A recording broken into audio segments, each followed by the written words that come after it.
Hello दोस्तों, very good morning to all of you. So हम June 2022 के अंतर्राष्ट्रीय क्रोनोलॉजी को पढ़ रहे थे। उसके अंदर आज ये पार्ट 4 है और इस पार्ट में हम अंतरिक्ष और रक्षा प्रौद्योगिकी को पढ़ेंगे, यानी कि स्पेस एंड डिफेंस टेक्नोलॉजी को।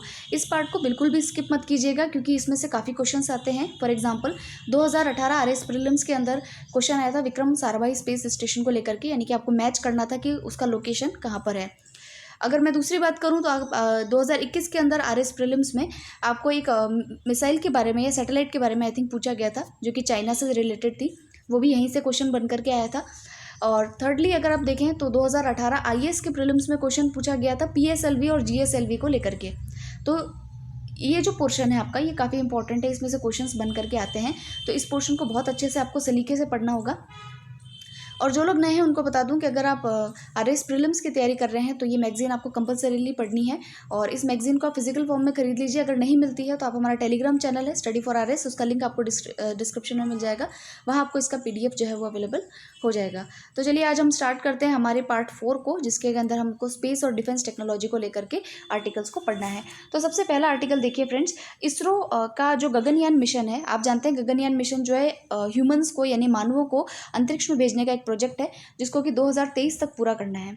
इसके कई चरण हुए हैं अभी तक, मतलब टेस्टिंग कई चरणों में हुई है। आपने जो है एस्ट्रोनॉट के बारे में भी पढ़ा होगा कि उनकी ट्रेनिंग रशिया के द्वारा हो रही है। वो सारे अपडेट चलते रहते हैं। अभी जो अपडेट आया है वो ये है कि इसके अंदर एक ह्यूमन रेटेड ठोस रॉकेट वाहक, जिसको HS ह्यूमन रेटेड, ठीक है, HS 200 जो है उसका सफल परीक्षण जो है भी किया गया है। अब ये क्या चीज़ है, इसको देख लेते हैं। देखिए फ्रेंड्स, सबसे पहले जो आप जानते हैं कि रॉकेट को आगे अंतरिक्ष में पहुंचाने के लिए बूस्टर की ज़रूरत होती है, ठीक है। तो उसको कैरी करने के लिए जो है आपका GSLV यानी कि जो क्या कहते हैं पेलोड्स जो होते हैं, क्या कहते हैं उसको, रॉकेट प्रमोचक जो होते हैं, उपग्रह प्रमोचक जो होते हैं, उनको यूज़ किया जाता है। तो GSLV Mark 3, इसके बारे में आपने पढ़ा होगा, GSLV Mark 3 इसको यूज़ किया जाएगा। इस GSLV Mark 3 को जो है लॉन्च व्हीकल जो है मैकेनिज्म भी कहा जाता है। ये जो GSLV है इसी को LVM 3 भी कहा जाता है। तो दोनों एक ही चीज़ है, ठीक है। GSLV 3 या LVM 3 लॉन्च व्हीकल मैकेनिज्म 3 दोनों एक ही बात है, इससे आप कंफ्यूज मत होइएगा।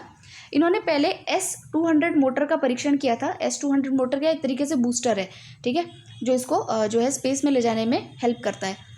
और अभी इसका दूसरा वर्जन आया है, क्या नाम था, human rated solid rocket booster HS200। पहले S200 का परीक्षण हो चुका है, अब ह्यूमन रेटेड 200 मोटर का परीक्षण जो है इसमें बूस्टर का परीक्षण किया गया है। इससे क्या है कि भाई ह्यूमन के अनुकूल जो है, क्योंकि आपको मानवों को अल्टीमेटली पहुंचाना है स्पेस के अंदर, तो उसके अनुकूल जो है बूस्टर का जो है वो इसमें परीक्षण किया गया है। तो HS जो 200 है, इससे पहले S200 का ऑलरेडी जो है वो परीक्षण किया जा चुका है।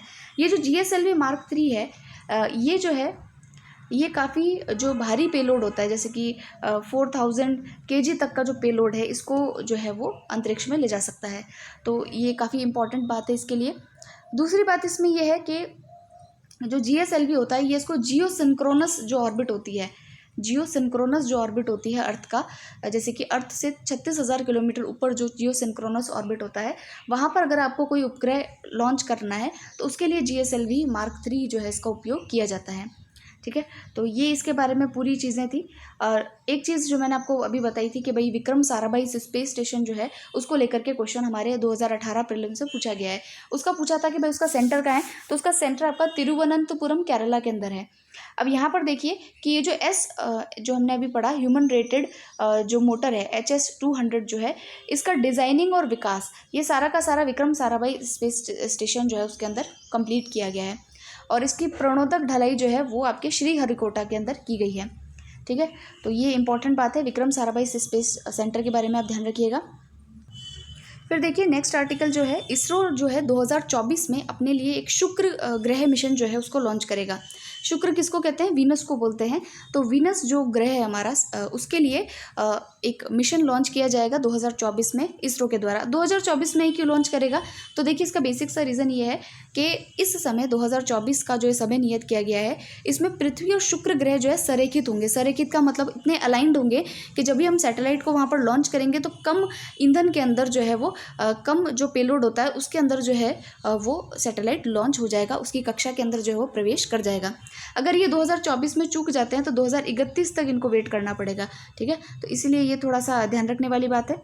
उसके अलावा देखिए इसमें इसका उद्देश्य क्या होगा, तो इसका उद्देश्य होगा कि सौर मंडल का, सोलर सिस्टम का सबसे गर्म ग्रह की सतह के नीचे क्या है और इसे घेरे सल्फ्यूरिक एसिड के बादलों के नीचे का रहस्य क्या है, इसका अध्ययन किया जाएगा।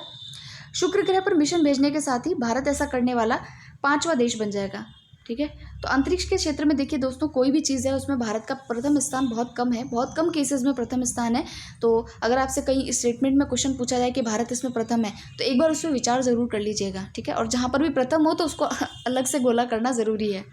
तो देखिए यहाँ पर जो है शुक्र ग्रह पर मिशन भेजने वाले इससे पहले अमेरिका है, रशिया है, यूरोपियन स्पेस एजेंसी और जापान है। तो भारत कौन सा हो गया, 5वां ऐसा देश हो गया जो कि वीनस पे मिशन को भेजेगा। अभी भेजा नहीं है, भेजेगा 2024 में।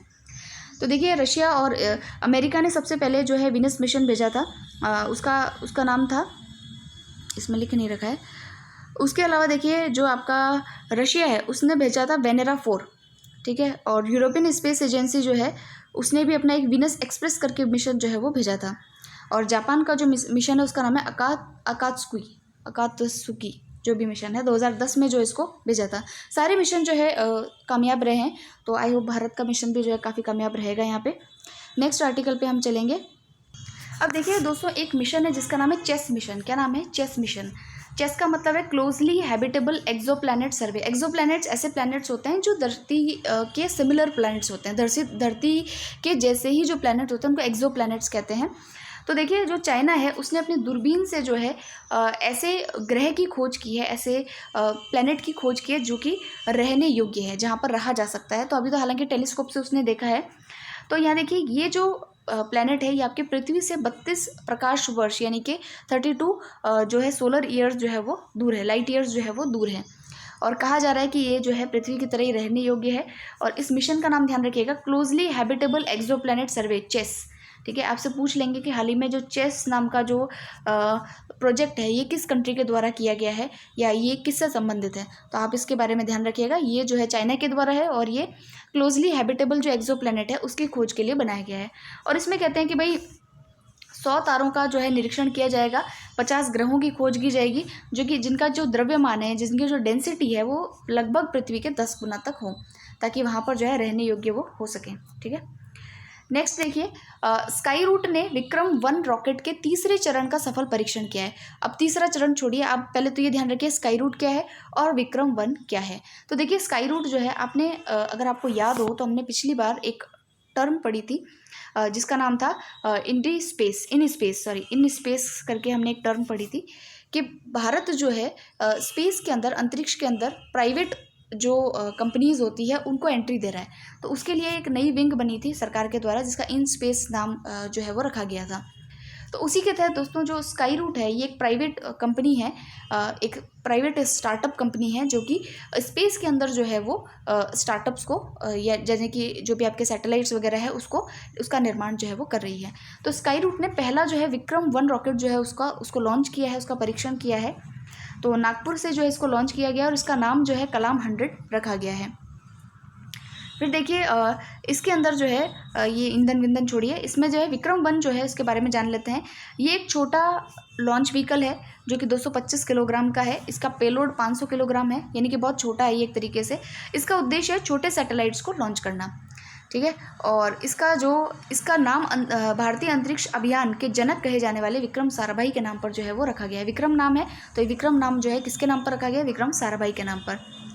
और देखिए कि कंपनीज जो है विक्रम सीरीज़ के 3 लॉन्च व्हीकल बना रही है। विक्रम-2 रॉकेट का पहला रॉकेट का पेलोड 450 किलोग्राम, विक्रम-3 का पेलोड 580 किलोग्राम होगा। ये भी याद नहीं रखना है, बस ये ध्यान रखिएगा कि स्काई रूट के द्वारा जो है विक्रम-1 रॉकेट जो है वो लॉन्च किया गया है, ठीक है। अब देखिए कुछ बातें स्काई रूट के बारे में जान लेते हैं। अब स्काई रूट में ऐसे जो है नॉर्मल लोग नहीं हैं इसको बनाने वाले। इसमें ऑलरेडी जो इसरो में काम कर चुके हैं उन लोगों ने मिलकर के इसको बनाया है। प्राइवेट है लेकिन जो इंजीनियर्स है वो इसरो के ही हैं। तो देखिए इसरो के जो पूर्व इंजीनियर है चंदाना और डाका, उन्होंने 2018 के अंदर Skyroot Aerospace private limited नामक स्टार्टअप बनाया था। और इसके अंदर जो देश का सबसे जो है चंदाना जो है वो देश के सबसे बड़े जो GSLV MK3 जो हमने ऊपर पढ़ा था उनके लिए उस प्रोजेक्ट के अंदर इसरो के अंदर काम भी कर चुके हैं। तो इनका एक्सपीरियंस है इस फील्ड के अंदर। और स्काई रूट ऐसा पहला जो है प्राइवेट स्टार्टअप है जिसने भारतीय यानी कि इसरो जो है उसके साथ में MOU साइन किया है। रॉकेट बनाने के लिए इसरो के साथ में जो है वो क्या कहते हैं MOU को साइन किया। तो स्काई रूट के बारे में आपको अच्छी तरीके से पता होना चाहिए, इन स्पेस के बारे में पता होना चाहिए और विक्रम 1 रॉकेट के बारे में पता होना चाहिए। अब देखते हैं डिफेंस टेक्नोलॉजी में क्या क्या चीज़ें हैं। देखिए डिफेंस को रिलेटेड, स्पेस से रिलेटेड जो भी काम होते हैं वो कौन करता है? इसरो। डिफेंस से रिलेटेड जो भी चीज़ें होती है वो लगभग किसके द्वारा की जाती है? तो DRDO के द्वारा की जाती है। ठीक है, इसरो का हेडक्वार्टर कहाँ पर है? तो बेंगलुरु में है। DRDO का हेडक्वार्टर कहाँ है? तो वो आप मुझे कमेंट सेक्शन में बताएंगे। अब देखिए कि जो रक्षा प्रौद्योगिकी है उसके अंदर नौसेना के द्वारा 2 युद्धपोतों का जो है जलावतरण किया गया है। 2 युद्धपोत कौन से हैं? एक तो है INS सूरत और एक है INS उदयगिरी। ठीक है, तो INS सूरत जो नाम रखा गया है वो तो जो है एक तरीके से टेक्सटाइल सिटी के ऊपर रखा गया है, और उदयगिरी जो है उसकी पहाड़ियाँ हैं उड़ीसा के अंदर, उसके ऊपर जो है इसका नाम जो है INS उदयगिरी रखा गया है। अब देखते हैं इसमें क्या क्या काम की बातें हैं, इसको किसने निर्माण किया, इसको छोड़िए आगे बढ़ते हैं। INS सूरत के बारे में जान लेते हैं। ये P-15B श्रेणी का चौथा निर्देशित मिसाइल विध्वंसक है। ठीक है, ये जो है गाइडेड मिसाइल डिस्ट्रॉयर क्लास है। ठीक है, P-15 का मिसाइल डिस्ट्रॉयर क्लास है। और प्रोजेक्ट 15B का पहला युद्धपोत जो था, ये जो प्रोजेक्ट आपने प्रोजेक्ट 75 तो पढ़ा ही था ना, जब हमने स्कॉर्पियन क्लास की पनडुब्बियों के बारे में पढ़ा था, सबमरीन्स के बारे में पढ़ा था, वो प्रोजेक्ट 75 था। अभी हम पढ़ रहे हैं प्रोजेक्ट 15B के बारे में। इसमें युद्धपोतों को तैयार किया गया है। इसके अंदर सबसे पहला था INS विशाखापट्टनम, उसके अलावा दूसरा था आपके INS मारुमुगाव और INS इम्फाल। इन दोनों को तो अभी लॉन्च होना बाकी है, लेकिन इसका जो सेकंड वाला जो लॉन्च हुआ है उसका नाम क्या है? INS सूरत। ठीक है, फिर देखिए इसका नाम गुजरात के फाइनेंशियल कैपिटल मुंबई के बाद पश्चिम भारत के दूसरे सबसे बड़े कमर्शियल जो सेंटर है सूरत के नाम पर रखा गया है। तो ये मैंने आपको पहले बता ही दिया है। अब देखिए INS उदयगिरी को लेकर के, तो INS उदयगिरी के लिए जो प्रोजेक्ट है उसका नाम है प्रोजेक्ट 17A। क्या नाम है? Project 17A। ये क्या है? तो ये एक जो है स्टेल्थ फ्रिगेट है। क्या है? स्टेल्थ फ्रिगेट है। स्टेल्थ का मतलब क्या होता है कि एक ऐसा मिसाइल, ऐसा रॉकेट या ऐसी शिप जो कि किसी भी रडार के अंदर जो है उसको ट्रेस नहीं किया जा सकता, उसको स्टेल्थ कहते हैं, यानी कि छुप जाता है वो। तो ये स्टेल्थ फ्रिगेट है। और ये आंध्र प्रदेश, सॉरी मैंने उड़ीसा कह दिया था आपको, आंध्र प्रदेश में जो पर्वत श्रृंखला है उसमें जो उदयगिरी नाम की पर्वत श्रृंखला है उसके नाम पर जो है इसका नाम रखा गया है। फिर देखिए इसमें जो है और क्या काम की चीज़ें हैं। P-17 जो फ्रिगेट युद्धपोत है, इसमें शिवालिक क्लास जो है इसका फॉलो ऑन क्लास है, यानी इसके बाद इसको बनाया जाएगा। तो छोड़िए इसको, इतनी बातें छोड़ देते हैं। इतना ध्यान रखते हैं कि जो INS सूरत है ये प्रोजेक्ट 15B के तहत है, और INS उदयगिरी जो है वो प्रोजेक्ट 17A के तहत बनाया गया है। ठीक है, फिर देखिए इसमें एक सेल के बारे में चीज़ें पढ़ लेते हैं। सेल का नाम आपने जाना ही होगा, पढ़ा ही होगा, steel authority of India limited. तो सेल ने जो है जितना भी स्टील है, बेस्ट क्वालिटी का जो स्टील है वो INS उदयगिरी और INS सूरत के निर्माण के लिए जो है वो दिया है। ठीक है, बस इतना ही ध्यान रखना है इसमें, और कोई विशेष बात नहीं है। नेक्स्ट देखते हैं। नेक्स्ट जो आर्टिकल है इसको आप छोड़ भी सकते हैं फ्रेंड्स, इसमें कुछ विशेष नाम कुछ ऐसा है नहीं, सिर्फ इतना है कि DRDO ने नौसैनिक एंटीशिप मिसाइल का परीक्षण किया है। तो इसमें कुछ ऐसी कोई विशेष चीज़ है नहीं, तो इसको आप छोड़ दीजिए। फिर देखिए हंसा NG विमान का हवा में इंजन रिलाइट परीक्षण जो है वो किया गया है। अब हंसा NG क्या है? तो मैंने आपको बताया था कि जो कमर्शियल पायलट लाइसेंसिंग होती है उसको लेने के लिए जो है जो प्लेन्स होते हैं, एयरक्राफ्ट्स होते हैं, तो उसका जो है एक नया वर्जन हंसा NG है। ठीक है, इसका पूरा नाम वही है, हंसा NG। और इसमें जो है उड़ान के दौरान इंजन रिलाइट का सफल परीक्षण चलकेरे स्थित रक्षा अनुसंधान एवं विकास संगठन DRDO के एरोनॉटिकल परीक्षण रेंज में जो है वो किया गया है। तो DRDO का ही जो एरोनॉटिकल परीक्षण रेंज है वहाँ इसका जो है परीक्षण किया गया है। और इस विमान का जो विकास है वो आपके वैज्ञानिक और औद्योगिक अनुसंधान परिषद और राष्ट्रीय एरोस्पेस प्रयोगशाला, इनके द्वारा जो है इसको बनाया गया है। फिर देखिए इसमें ये सेम पुरानी चीज़ें ही हैं, 7 से 8,000 फीट की ऊंचाई पर उड़ान परीक्षण किया जा सकेगा। ये सारी बातें तो कॉमन है, बस आपको ये पता होना चाहिए कि हंसा एनजी विमान क्या है। तो हंसा एनजी एक तरीके से क्या है कि ये ट्रेनिंग के लिए जो है फ़्लाइट का निर्माण किया गया है। जो भी कमर्शियल पायलट्स होते हैं उनकी ट्रेनिंग के लिए इसको बनाया गया है। अब देखिए हमने कई बार आईएनएस विक्रांत के बारे में पढ़ा ही है। तो आईएनएस विक्रांत क्या है, इतना ही ध्यान रखना है कि आईएनएस विक्रांत क्या है। तो ये जो है विमान वाहक पोत है, शिप है, ठीक है। और इसमें जो आपके विमान होते हैं, जो फ्लाइट्स जो होते हैं आपके, उनको जो है कैरी किया जा सकता है। तो ये एक तरीके से क्या है, स्वदेशी विमान वाहक पोत है। स्वदेशी है इसलिए ध्यान रखना है, स्वदेशी विमान वाहक पोत है जिसका नाम है आईएनएस विक्रांत, ठीक है।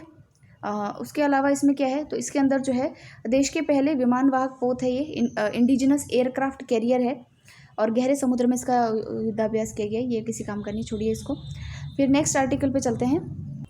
फिर देखिए आपने कई बार पढ़ा होगा कि जो हाइड्रोजन है उससे जो है गाड़ियाँ बनाई जाएगी, हाइड्रोजन से फ्यूल बनाया जाए, हाइड्रोजन एज अ नया फ्यूल यूज़ किया जाएगा। तो देखिए हाइड्रोजन पर ही आधारित नेवी के अंदर भी जो है नौ परिवहन की दिशा में जो है एक शिप जो होता है ना उसका निर्माण किया जाएगा।